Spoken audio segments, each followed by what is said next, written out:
Anyone who is even closely into gaming culture as of late knows that the recent Xbox showcase in June of 2024 was arguably one of the best showcases of the last 5 years. Microsoft took it upon themselves to show off a whopping 30 different games, with the majority of them coming out on Game Pass day one. They showed off games like Fable, Metal Gear Solid, Black Ops 6, and even announced a new Gears of War game. Most of the games announced are rather big hitters as well, which is ironic seeing as how the studio was just in hot water for shutting down several of their smaller companies, stating, well, we need to focus on smaller games that can give us prestigious awards, only for them to show off Fable, Metal Gear Solid, and Gears of War. You know, the same set of game series that I played when I was in literally elementary school. While I was watching the showcase, there were a few things that stood out to me. One, the Elder Scrolls Online is still going on and it hasn't died yet. That's just wild to me. Seeing that game was like uncovering an ancient relic. Who plays that game still? And two, Xbox studios are showing out with the representation this time. 10 out of the 30 games that were presented show either a person of color or a woman. It's almost like the artists finally discovered the brown section of their color palette, which is just, Finally. But because of this, it made a certain group of people confused. You see, those certain group of people watched the showcase and realized that they could spend their money on one of the dozens of other games, or they could spend their money on Lost Spiritual. Despite the fact that 10 out of the 30 games showcase feature one specific demographic, that wasn't enough to stop a select group of people from making a harsh decision.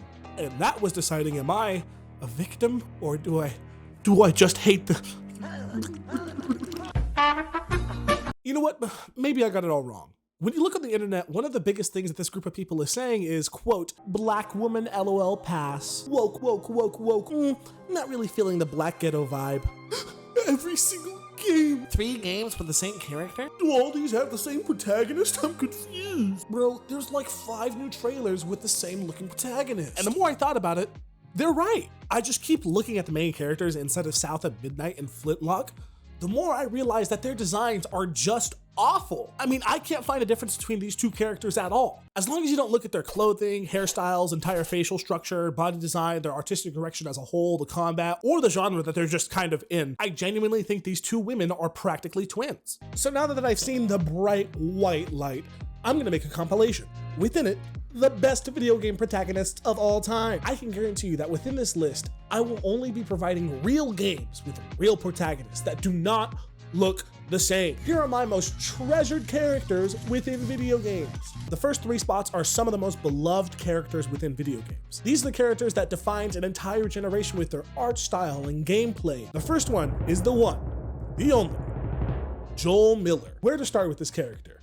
Oh, I know. His character design is one of a kind. Truthfully, I don't think I've ever seen a single other video game character with this style at all. That style being a gritty, bearded man who is taking on the world in a third-person action game. I mean, it doesn't matter that in the same exact year, Dead Space 3, Splinter Cell Blacklist, or Assassin's Creed Black Flag all had the same exact inspiration for their character while all still being third-person action games. To me, I can give that a pass. I don't know why, but something about them just made me feel like, connected. Plus, this was just an anomaly. No other year is going to have this amount of characters looking the exact same, right?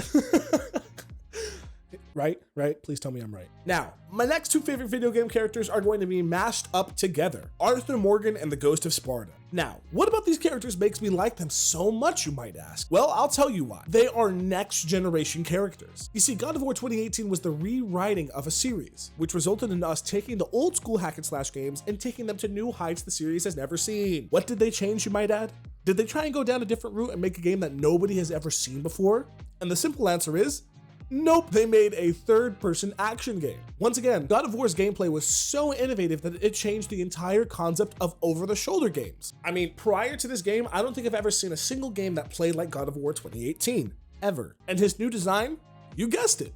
A beard. With the addition of 1,000 gigashits and 50 teraflops, the studio used the extra processing power by creating the best character design ever. Slapping a beard on Kratos and calling it a day. Next is my man, Arthur Morgan. Once again, coming in with a very distinct character design that has never been seen before. You see, both Kratos and Arthur have a very specific thing about them that makes them very likable. One is a brooding, grizzled man that has to take up responsibilities after figuring out that his life and the lives of others hang in the balance. And the other is a brooding, grizzled man who has to take up responsibilities after figuring out that his Anyway, the reason why Red Dead is one of my favorite games of all time is because it diverts away from the status quo of gaming, both in character design and gameplay. As long as you don't look at all the games listed earlier, as well as God of War 2018 that also came out that year, A Way Out that was also released in 2018, and the Assassin's Creed Odyssey game that came out in 2018. If you don't look at any of those games, or any of those characters, then you're completely fine. On top of that, the gameplay within Red Dead Redemption 2 is once again a highly innovative, over-the-shoulder, third-person action game where you use a gun.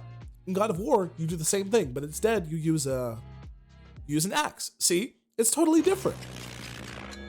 I just wanted to interject in the middle of the video since a lot of people probably forgot to pay attention in English class. I can already tell that some people's reactions to this video will be something along the lines of, well, these characters don't look like each other or play like each other. The only thing that they have is facial hair and the fact that they're light skinned. To which my response is, yes, you're right, and I commend you for finally using 1% of your brain power. However, there's this little thing in this earth called irony. And your ability to not only tell the difference between 2 decades of characters with similar attributes in both style and gameplay, but accept them wholeheartedly while arguing that these black women all look the same is, well, I'll let you connect the dots there.